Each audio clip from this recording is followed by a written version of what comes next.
Hello, and welcome back to Jolly Roger Hobbies for part 2, episode 2 of our intro to model building. In this segment, I'm going to go over some recommended tools and some tools that are not needed but are really handy to have. All that and more coming to you in 40 seconds or less.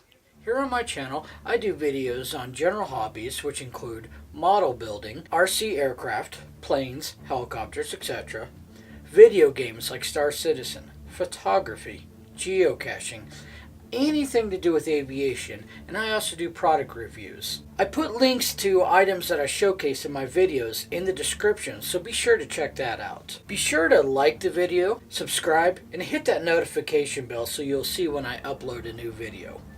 Also, feel free to ask questions in the comments, and I'll do my best to answer. And feel free to converse with one another, but please do it in a respectful way. Okay, so let's go over recommended tools. Now, I just went over some basic tools that you need, and then I added some recommendations in that I should have saved for this part. So, when I go over those, I'm just going to briefly mention them and put them away because I've already talked about them.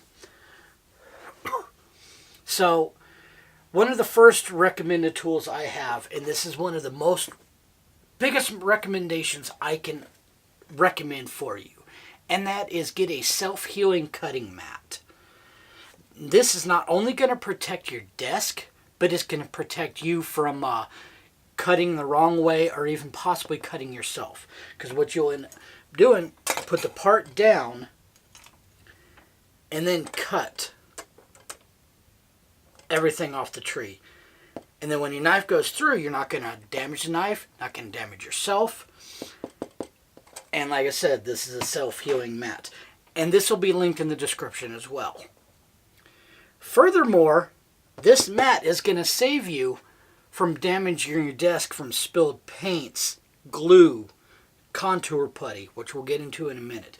As you can see, this mat here has been well used. I've got putty on here, I've got glue spots, I've got paint, there's there's not really cut marks because it's self-healing. But this is one of the biggest things I can recommend for you. Please, get it. Next was what I mentioned before, and that was your knife set, which is linked in the description. So, definitely recommend a knife set over buying just a single knife. You'll thank me later. Next is something you would not think about in model building. This is just a standard cheap pair of pliers, and I recommend one with a rubber grip so it's better gripping action. Now you might ask, why would I need pliers when I'm building a model? Well, you can use it to hold parts while you paint, but the actual biggest reason I'm going to show you, and any of you modelers out there will know exactly what I'm talking about, because as soon as I talk about this, you're going to be nodding your head and going, yep, That's your paint bottles. I don't care how good you are, how well you clean things, you're going to end up getting paint on your threads. And any of you who've ever painted a window and had a window stuck in your house because it's been painted shut knows what I'm talking about. You get paint on the threads, and then you screw this down tight, and then you put it away in your drawer, and a day later, a week later, a month later, a year later, you go back to open this, and you're sitting there struggling. You got to beat it, you got to put it under hot water, and you're not going to be able to get it off. You're going to want to throw this away and go buy a new bottle. Let me save you the trouble. Put it on the wide setting, put your lid right there, graps, turn. Works almost every single time. Now, I have had a bottle that I didn't have it on the lid on tight enough and left on its side, and it leaked out, and I couldn't get that open for the life of me and ended up throwing that away. But this little pair of pliers has saved me I don't know how many bottles of paint, how much frustration, how much time. So a cheap pair of pliers, I recommend fully. The next thing I've already mentioned is getting yourself a good set of brushes. And you can never have too many brushes. In fact, to be honest, I own probably about between 40 and 50 different brushes. All different sizes. And they're fairly cheap. I've got some real cheap ones. I've got some more expensive ones. But you can't go wrong. The next thing I want to talk about is this handy little gem. This is what we call a sprue cutter. Or they're also known as flush cutters. Now,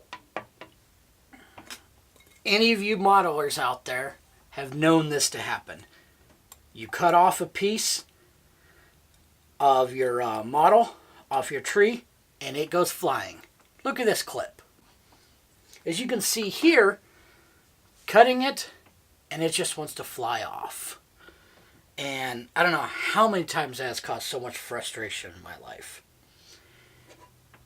Enter sprue cutters. These are simple handled tools. They have a flush side that you just put along your sprue and you cut the piece off. No muss, no fuss. And furthermore, you can get a pair of these for under $10. I'll also link a pair in the description. And I hate to say it, but this is probably, of all my tools, this is my most favorite tool I've ever owned in my life. And, yeah, can't live without it. So the next little tool is something that's a lot of people don't think about. So when you build models, and especially if you're going to be painting them, there are times when you're going to have gaps and you need to fill in. This is what's called contour putty. It comes in a regular tube, and it comes in a malleable little putty that you'll fill the gaps, let dry, and you'll sand down using your files or some model sanding paper. This is sandable and paintable. So speaking of sanding, I recommend you buy some sanding films. These are just 5 sanding films that come in this. And they come in a 150 grit, 280 grit, a 320 grit, a 400 grit, and a 600 grit. So you're going to go from coarse to fine for sanding all your parts, and that contour putty down for painting. And then, as I mentioned before, the other 2 things, a pair of paper towels and a roll of toilet paper. In fact, the higher the quality of the toilet paper, the better you're going to get. Not to mention, these are great in your shop for blowing your nose. Don't have to worry about carrying tissues around. Toilet paper is a multi-use and is a great little accessory. Next, your standard cotton buds. This is going to help you with cleaning extra paints, glue, cleaning in areas you can't reach on your models. They have 100 different uses, along with cleaning your different tools, which we'll get to that in a minute. Next thing that's really recommended is toothpicks. Toothpicks are going to help you hold pieces up. You could take pieces to them to hold them up for painting. They work great for dipping in the tube glue and spreading along your seams. They have 100 different uses in model building. And this is something that's definitely a recommended tool, if not a required tool. Next thing is an assortment of clamps. Now these are just cheap plastic clamps. What are the reason for these? When you glue a piece together, you're going to want to clamp it so it stays pressed together. And your different assortments are going to help you for your different sizes, models, and pieces. And last of the recommended is good masking tape. You can use painter's tape, or I recommend the Tamiya masking tape. This is excellent, easy to use, comes in a nice dispenser, tears easy, but it burnishes down, almost giving you a see-through so you can see what parts you're brushing on. Great for painting and anything else, and I can't recommend this tape enough. I've used Scotch tape before, which peels off paint. I've used painter's tape, which you just can't see, and it's big and bulky. And then I found this gem, and I'll never use another tape again. I highly recommend the Tamiya masking tape. Again, linked in the description below. Alright, so now we have come to handy tools. These are not required, although they are really nice to have and make model building a lot easier. The first thing I want to talk about is these two handy little bottles, which is Microset and Microsol. Now, I did a review of these on my channel, so feel free to look for that video, just called Microset Microsol Product Review. And what these are this is a decal bonder. So your water slide decals, once you soften them up and put them on your model, this one is used to set the decal, and this one softens the decal so it forms into panel lines, giving it a painted on look. And this is a product I ran across in my hobby store and I fell in love with, and I will use on every single decal for the rest of my life.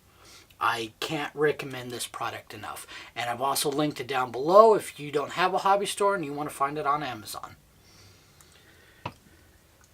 Next is from the same company, Microscale Industries. This is Micromask. What this is a liquid masking tape. So you literally just brush it on the area that you want to mask, but you have to be careful because it is a liquid. So if you're trying to get a square shape out of it, you got to be very careful with it. It goes on blue, dries, and then you can do your painting and then peel this up. Now, I'll be honest, I haven't used this yet, so I don't know how well it works, and I don't know if it peels up already used paint.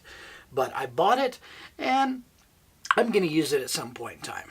But this really helps for small crevices and stuff that you can't use your regular masking tape for. And eventually I'll end up using it, and maybe I'll do a product review on this. Stay tuned for that. The next thing is definitely not needed. You don't have to have it. In fact, I spent my entire life without it. And that is airbrushes. Now, I found out I've fallen in love with the airbrushes. This has made painting so much easier, especially for big jobs. I've had to retrain myself on how to paint because I'm used to paint the bigger model, then I paint the details. Now, you paint the details first, and then go over with, you mask it, go over with bigger stuff later. More on that if you watch my Klingon Bird of Prey building series, and you'll see what I mean. So, there are two different types of airbrushes. There's 1,000 different models out there, a bunch of different brands, but two specific types. There is siphon feed and gravity feed. Siphon feed means literally your paint is in a bottle and it siphons the paint out of the bottle. That's used for bigger jobs where you're going to use more paint. The second type, which is the most common, is your gravity feed. That's where your paint cup is up here and it feeds into the airbrush by gravity. Now, I'm going to be doing a comparison video in the future between gravity feed and siphon feed. So stay tuned for that. I do have a review of the Iwata BCN siphon feed airbrush on my channel. Feel free to look for that. And I will have one coming up on the Iwata CN gravity feed airbrush. That one will be coming in the future, so stay tuned for that. And as I said, I will also be doing a video on a comparison between a siphon feed and a gravity feed. And which is better, which is more useful, and furthermore, what will its uses be? So again, stay tuned for that. Now, if you want an airbrush, first thing you're going to need other than the airbrush is a compressor. Now this is the Iwata Ninja Jet, and this is just a constant feed. There's no air tank, it just constantly feeds air pressure. This is a low air pressure compressor. And this is great for the gravity feed, and I have to have it all the way up for the siphon feed, so I'm probably going to end up buying another tank here soon.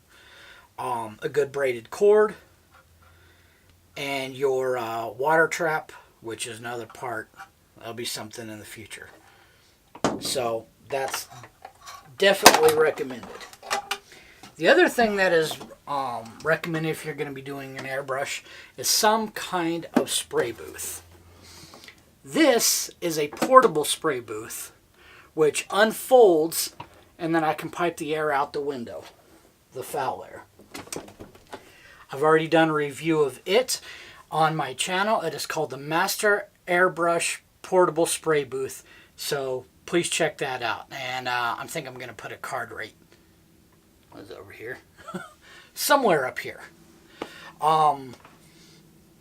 And check that one out. Also, if you're going to do an airbrush, the next thing you need is a spray pot. That's so you can clean out your airbrush. You spray it out. And a cleaning kit. Now this is a cleaning kit made by Iwata, which includes your dental brushes to clean different spots, directions, studio wipes, comes with a nozzle removal tool, cleaner, among some other things. If you are interested in learning more about this, please check out my airbrush cleaning tutorial, which I'll also put a card here and probably a link down below. So check out the tutorial if you're interested on how to clean your airbrush or more on the cleaning kit. And same for the spray pot. So that's pretty much it for your handy tools, your recommended tools, and your basic needed tools. If there's anything I forgot, please let me know in the comments down below. And if you like the video, please give it a thumbs up, and don't forget to subscribe. I've got more videos coming, and you'll never know what you're going to see. I hope you enjoyed, and thanks for watching.